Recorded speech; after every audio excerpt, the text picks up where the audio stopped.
All right, how do we go about yanking this object off of the background and moving it around inside Photoshop? Well, I'm just going to zoom out a little bit here, Command minus or Control minus. And, what I want to make sure that you understand at this point is that our photograph here, the photograph of all the rusted metal parts, is flat. There's no depth to it, right? It's just a simple flat photograph. So as soon as I make a selection, though, I can then pull something away from the other objects inside the photo. It could be any kind of a photo that you have here. And I can move it around while I have the marching ants. As soon as I get rid of the marching ants, then it's kind of like everything reflattens, if that makes sense. So while I have a selection, the object floats on top of the photo. As soon as I get rid of the selection, everything flattens down again. Let me show you what I'm talking about.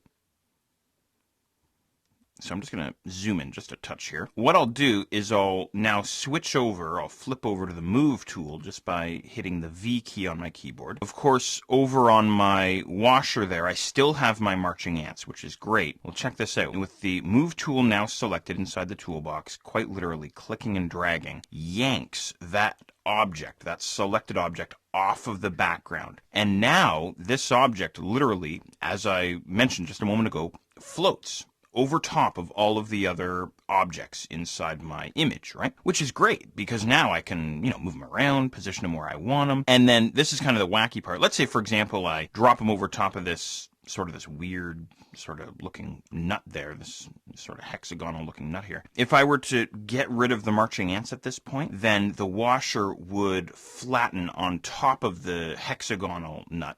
So anyway, here's what I want to do. This sort of, I don't even know what this is, a rusted sort of cylindrical object here, that's going to serve as part of our eye for our face. And the washer that you and I selected is going to be sort of the eyeball or like the iris. So what I want to do is I want to position the washer something like this on top of this wacky looking cylindrical rusted metal object. Something like this is what I'm after. I hope this makes sense. Now again, don't forget, while I still have marching ants, I can move this guy around. I can position him, right? Now what I want to do is I want to get rid of my selection. I want to deselect, if you will, because I'm happy with my positioning here, my repositioning of the washer. Now to get rid of your marching ants, there's a bunch of different things that you can do, but probably the easiest thing to do is to simply head up to the select menu and then choose deselect, or I always use my keyboard shortcut, Command D or Control D over on the Windows side, and that gets rid of those marching ants. Now,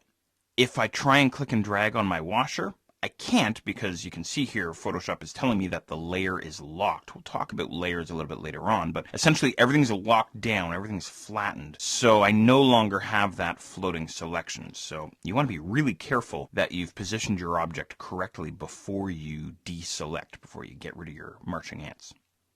All right, now the next thing that I want to do is I want to grab the entire eye for our face, and I want to move them over onto the right-hand side of our document, that sort of open white blank area that you and I had created earlier. So I'm going to go back to the elliptical marquee tool over inside the toolbox, and I'm going to try and select this whole piece here, both parts here. And again, you're just kind of hoping for the best here. You click and drag, you hope for the best, you kind of cross your fingers as you're doing it here. Don't forget I can use my space bar to help me along here as I make my selection. Now, my selection is by no means perfect. I'm getting a lot of white in the selection here as well. That's fine because he's going to wind up on a white background, so it shouldn't be too bad here. But make sure you have both objects, both this rusted cylinder and the rusted metal washer. And I'll zoom back out, Command minus or Control minus. And I'll flip back over to my Move tool. And now I simply want to take this selection and drag him all the way over onto the right-hand side of the document, as I say. Something like that. All right. Now, unless you want to create a Cyclops face, which I guess you could if you wanted to, you want to have two eyes in your cartoonish face that we're making here. So what I now want to do is I want to take this guy and duplicate him. And doing so is very easy. Let me just zoom in a little bit so you can see what I'm doing here. All I'm going to do, I'm still on the Move tool, is I'm going to bring my cursor inside the selection, hold down Alt or Option, check out the cursor there. The cursor changes. It now becomes a double arrow almost, suggesting that if I click and drag, I would create a duplicate of my selection, whatever that selection might be. And that's really all there is to it. Perfect. All right.